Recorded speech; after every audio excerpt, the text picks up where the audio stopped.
तो good morning, फिर से आपका स्वागत करता हूं हमारे इस चैनल में। वेलकम इन मास्टरमाइंड में। रोज की तरह कुछ आज भी इंटरेस्टिंग वीडियो आपके लिए लेके आ गया हूं। तो आज का टॉपिक थोड़ा अलग होने वाला है, तो वीडियो को बने रहिए और पूरा आपको बताएंगे इसमें हम कि लोन मोरेटोरियम के बारे में हम बताएंगे। अगर आपने होम लोन लिया है, कार लोन लिया है, या तो पर्सनल लोन लिया है, या तो होम लोन लिया है, या तो क्रेडिट कार्ड का कुछ भी लोन होगा, हर तरह टाइप का लोन इसमें मैं कवर करूंगा और इसमें बताऊंगा कुछ नया भी हमारे टॉपिक पे वीडियो आ रहा है। तो आप वीडियो पर बने रहिए और इसके बारे में भी मैं जानकारी दूंगा, क्योंकि इसमें बहुत से लोगों को फायदा होने वाला है। बहुत से लोग इसके बारे में जानना शायद उन लोगों को बहुत ज़रूरी है लोन मोरेटोरियम के बारे में, कि जो लोन मोरेटोरियम हुआ था 10 सितंबर को, जो सुनवाई हुआ था सुप्रीम कोर्ट ने, सुप्रीम कोर्ट ने क्या फैसला लिया गया और क्या पेंडिंग रहा है, पूरा इस न्यूज़ में मैं बताऊंगा। तो ये इस वीडियो पर बने रहिए और चैनल पर नए हो तो प्लीज़ आपसे रिक्वेस्ट करता हूं कि वीडियो को लाइक कर दीजिए, चैनल को सब्सक्राइब कर दीजिए। तो चलिए आपको पूरा न्यूज़ हम बता देते हैं। तो लॉकडाउन में आरबीआई को तरफ से दिए गए लोन मोरेटोरियम की सुविधा अगस्त के अंत तक साथ ही खत्म हो गई थी, आपको सबको पता होगा। अब लोन मोरेटोरियम की सुविधा और कुछ महीने के लिए मिलेगी या नहीं, इसके लिए 28 सितंबर तक का इंतजार शायद आपको करना पड़ेगा। इस मामले को लेकर उस बुधवार को सुप्रीम कोर्ट में सुनवाई हुई। वीडियो कॉन्फ्रेंस के जरिए मामले में सुनवाई कर रहे जस्टिस अशोक भूषण और आर रेड्डी और अमित शाह और एम आर शाह की 3 जजों की बेंच में सुनवाई हुई थी, ये आपको बता दूं। और कोर्ट ने भारतीय आरबीआई की तरफ से दिए गए लोन मोरेटोरियम के मामले में लेकर केंद्र सरकार का ठोस फैसला लेने के लिए 2 सप्ताह का समय दिया।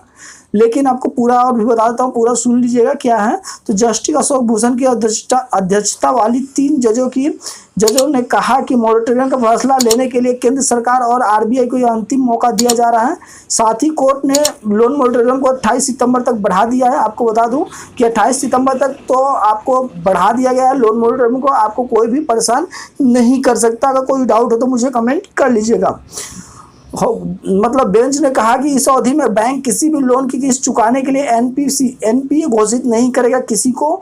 इन मामलों में अगली सुनवाई 28 सितंबर को होने वाली है। मतलब ये कुछ सुनवाई आगे बढ़ गई है। सुप्रीम कोर्ट ने रिजर्व बैंक के कंपाउंड इंटरेस्ट यानी ब्याज के ऊपर ब्याज वसूलने और मोरेटोरियम के दौरान पेनाल्टी इंटरेस्ट लगाने का भी जवाब मांगा है। सुप्रीम कोर्ट में अलग अलग सेक्टर्स की ओर दलीलें रखी जा चुकी है। सरकार को आज अपना जवाब कोर्ट में दाखिल करना था, लेकिन कुछ मोहलत की मांग की है।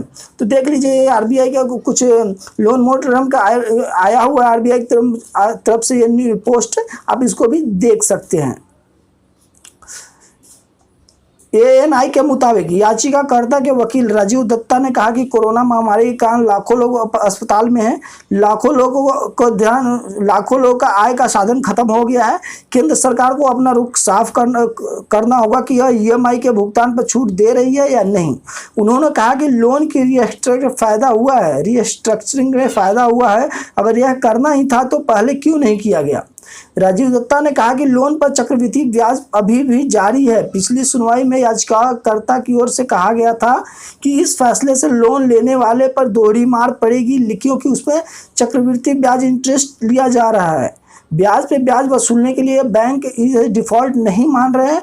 यह हमारी ओर से डिफ़ॉल्ट नहीं है। सभी सेक्टर बैठ गए हैं, लेकिन आरबीआई चाहता है कि बैंक कोरोना के दौरान मुनाफा कमाए।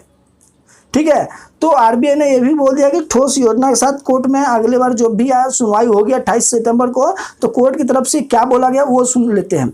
तो सुनवाई करते हुए सुप्रीम कोर्ट ने कहा कि मामले को बार बार टाला जा रहा है। अब इस मामले को सिर्फ एक बार टाला जा रहा है, वो भी फाइनल सुनवाई के लिए। इस दौरान सब अपना जवाब दाखिल करें और मामला ठोस योजना के साथ कोर्ट आए। और सुनवाई के दौरान केंद्र सरकार ने कोर्ट से कहा उच्चतम स्तर का विचार हो रहा है, उच्चतम स्तर पर विचार हो रहा है। राहत के लिए बैंक या अन्य हितधारकों के परामर्श में 2 या 3 दौर की बैठक हो चुकी है और चिंताओं की जांच की जा रही है। केंद्र ने 2 हफ्तों का समय मांगा था। इस पर कोर्ट ने पूछा था कि 2 हफ्ते में क्या होने वाला है। आपका विभिन्न क्षेत्रों में कुछ ठोस करना होगा। बता दें, मोरेटोरियम सुविधा खत्म होने के बाद लोगों के पास बैंकों में ईएमआई चुकाने के लिए मैसेज, फोन कॉल्स और ईमेल्स आने शुरू हो गए हैं। इसलिए लोग अपने बैंक को लोन अमाउंट को नॉन परफॉर्मिंग एसेट घोषित किए जाने का डर सता रहा है। सुप्रीम कोर्ट ने इस मामले में ग्राहकों को अंतिम राहत दी है। तो आपको बता दूं आपको पहले ही कि जो सुप्रीम कोर्ट की तरफ से बहुत अहम फैसला निकल के आया है और बोला गया है सभी को कि लास्ट बार जब वे 2-3 बार सुनवाई हो चुकी है लोन मोरेटोरियम के ऊपर, तो इसमें 2-3 बार सुनवाई हो चुकी है सुप्रीम कोर्ट की तरफ से, लेकिन अभी तक कोई तय नहीं हुआ है। जिसमें सुप्रीम कोर्ट ने साफ बोल दिया है कि इस बार हम जो है सुनवाई करेंगे 28 तारीख तक, 28 को लास्ट होगा। आप लोग सभी जो भी पक्ष है आरबीआई का वो अपने ला के रखें, नहीं तो आप इससे बच नहीं सकते हैं।